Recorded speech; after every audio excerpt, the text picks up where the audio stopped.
आशिष शेलार असतील, नितीश राणे असतील, नवनीत राणा असतील किंवा अजून कोणी त्यांच्यासोबतची माणसं, ही सगळी फडणवीसांच्या दरबारी असणारी शाउटिंग ब्रिगेड आहे.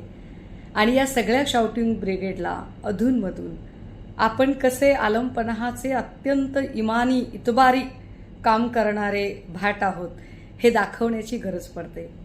त्यामुळे ज्याची खावी पोळी त्याची वाजवावी टाळी या न्यायाने ज्या फडणवीसांच्या कृपेने मंत्रिमंडळामध्ये स्थान मिळालेले आहे, त्यांचं सगळ्यात मोठं आव्हान किंवा टार्गेट असणारे कोण आहेत तर ते उद्धव बाळासाहेब ठाकरे.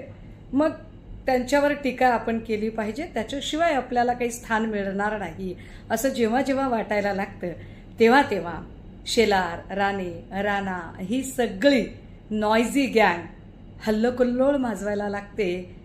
मला वाटतं ते काय बोलले, त्यांनी काय चिंधीगिरी केली यावर व्यक्त होणं तर सोडा, माझ्यासाठी त्यांचं कुठलंच स्टेटमेंट यापेक्षा जास्त अजिबात महत्त्वाचं ठरत नाही. सो शेलारजी, चालू राहू द्या तुमचं, कारण तुमचं राजकीय अस्तित्व तुमच्या अशा नॉयझी असण्यावरच अवलंबून असणार आहे. त्यामुळे तुम्ही सातत्याने चिंधीगिरी करत राहिलं पाहिजे.